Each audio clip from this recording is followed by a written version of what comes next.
intéressant, c'est d'arriver à trouver le bon éclairage et qui peut totalement changer le caractère de la pièce selon qu'il est violent ou bien plus doux. Ça, c'est une maternité. Là, c'est une heure plus profane. Un couple. On pourrait imaginer un bavardage au soleil couchant. Le Christ parmi les docteurs, alors j'ai essayé de rendre la tranquille assurance du Christ et puis le frémissement d'inquiétude et de malaise qu'il y a chez ces savants de la loi qui évidemment plongent dans leur grimoire pour essayer de réfuter les dires de l'enfant. Bois flotté et argile, unis par la main de l'artiste et caressés par la lumière du midi, donnent au jardin d'Alexis Obolensky un air enchanteur. Un étonnant mélange de l'art et de la nature qui l'avait touché au temps de sa petite enfance déjà. J'avais un oncle qui était sculpteur, amateur, mais très bon niveau, et qui faisait son travail sur des souches de bruyère que, avec mon père et lui, nous allions arracher dans la colline. C'était un peu magique parce que on prenait ces souches, on les mettait à bouillir, elles devaient cuire pendant je ne sais pas moi, des journées entières. Il y avait quelque chose, si vous voulez, de presque d'irréel pour moi. Dans ma petite enfance, mes proches étaient très frappés par mon habileté à modeler. Et je ne m'en souviens que par les récits, je devais avoir 3-4 ans. Fabriquer, je sais pas, un zoo entier avec des petits personnages, etc., et des animaux. Et puis c'était resté en moi comme un désir pas tout à fait assouvi. Puis je me suis mis à dessiner, à peindre, et j'ai un petit peu oublié cela. Mais voilà, Le jeune Alexis avait fréquenté l'atelier d'un vigneron, peintre autodidacte. Professeur de littérature russe à Nice, il travailla à la rédaction des mémoires de Chagall et put ainsi observer l'artiste à l'œuvre. Ce que vous avez pu constater sur 1985 fut pour l'universitaire l'année du déclic. Avec un artiste ami qui travaillait la terre, il acheta un four. Une passion pour l'argile le saisit. Les œuvres qu'il créa sont nombreuses. Des commandes importantes lui furent adressées et ses petits-enfants l'aident à rassembler les éléments de la dernière année. Une question de relief. Et après ça, c'est le bord de tout là-bas. Le bord ici. Cette scène d'une mosaïque murale représentant le baptême du Christ va prendre le chemin d'une église de montagne. Alexis Obolensky demeure un passionné d'art roman, gothique, celte ou byzantin. L'artiste a représenté les grands moments de la vie du Christ dans plusieurs lieux de culte de la région de Nice. Dès la Renaissance, on a beaucoup insisté sur le décor qui entourait les scènes de l'Évangile. Ici, à la Gaude, la vie et les rues du village s'imposèrent à l'artiste comme un décor naturel pour actualiser les événements de Noël. Dans la chapelle Saint-Ange, la mosaïque murale d'Alexis Obolensky est majestueuse.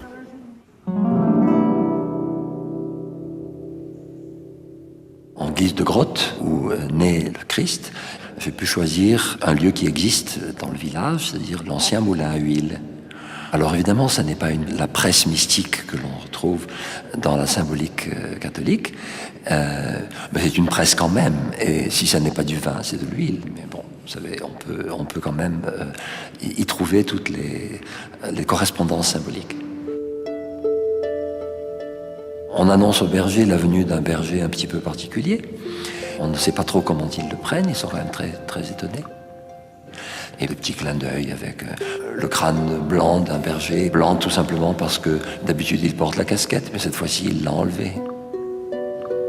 Joseph est souvent représenté à l'écart, en grande conversation avec un personnage couvert d'une peau de bête que l'on nomme en général celui qui doute. J'ai habillé ce démon du doute en paysan local, à qui il faut en montrer beaucoup pour qu'il croie un peu.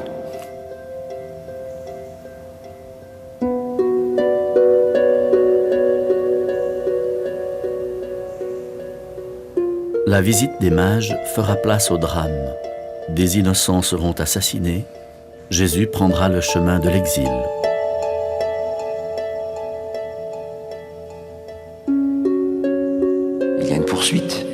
poursuivis par les soldats d'Hérode. Et pendant cette fuite, eh bien, la route est longue, on se repose. Il y a l'épisode où le palmier sous lequel la Vierge et l'enfant s'étaient réfugiés baisse ses branches pour les cacher. Et l'enfant tend la main, attrape une date. Là, nous retombons dans la légende. Se souvenant de l'époque romane, où, dans une perspective pédagogique, les églises étaient couvertes d'images, Alexis Obolensky nourrit un espoir à l'égard des visiteurs de la chapelle Saint-Ange. Cet espoir, c'est que ça va leur parler, leur rappeler certaines choses. Ils vont pouvoir se réapproprier cette histoire, sans obligatoirement passer par la parole, qui est évidemment primordiale. C'est une première approche. Et je pense que dans un lieu comme une église, eh bien, il faut ce support. En quittant le monde de la crèche, notre regard s'arrête sur les deux scènes de la porte d'entrée. En russe, on appelle la manifestation de Dieu le moment où le Christ est baptisé. La manifestation de Dieu, qui reconnaît en ce jeune homme son fils. C'était extrêmement important. Ce n'est pas un petit enfant parmi d'autres qui est né, c'est quelque chose de tout à fait exceptionnel. Et de l'autre côté de la porte, eh bien, c'est la résurrection, c'est-à-dire ce en quoi a pu être corrigée la création. C'est-à-dire cet espoir nouveau qui est donné à chacun de nous d'une vie autre que notre vie terrestre. Je pense que ça donnait tout son sens à l'ensemble. Si le bois flotté offre un merveilleux support pour les sculptures d'argile, cette même matière, dans son aspect brut, offre aux peintres d'autres possibilités. C'était des morceaux de bateau qui avaient été peints, repeints, donc il y a beaucoup de couleurs qui se superposent. La mer a érodé tout cela et a donné une palette assez particulière que j'ai tenu à conserver. J'ai rajouté des visages, j'ai rajouté ce qu'il était nécessaire pour l'expression de ce que je voulais montrer. Mais je suis resté très fidèle à ce que la mer avait produit d'une certaine manière. Voilà, ça a été un petit peu ma démarche. L'œuvre actuelle de l'artiste est inspirée par le grand chant d'amour de la Bible, le Cantique des Cantiques. Sur un même support, l'artiste a réalisé à plusieurs reprises la représentation du chemin de la croix du Christ.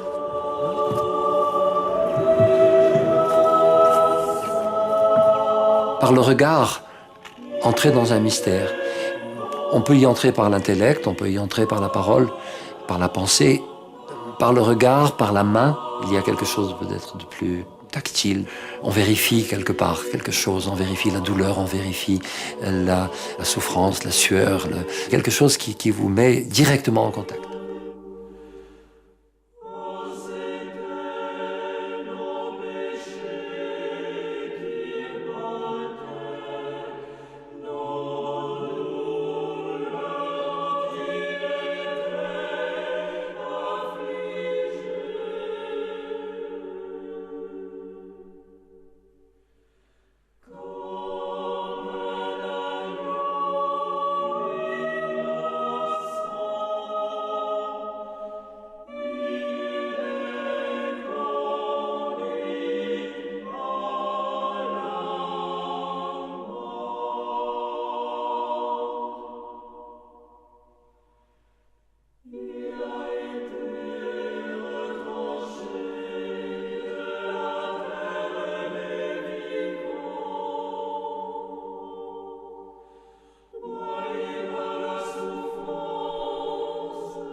À Villeneuve-Loubet, pour décorer une ancienne fabrique de bouchons devenue église catholique, on a fait appel à l'artiste orthodoxe. Ici, c'est le havre de paix où on vient se retirer de tout. Et puis, cette église n'avait pas trop d'âme. Et le fait d'avoir réalisé cette œuvre-là, ça rend peut-être plus prégnante la présence du Christ qui unit les gens dans l'Eucharistie. De la scène du Jeudi Saint au dimanche de Pâques, les événements décisifs vécus par le Christ impressionnent.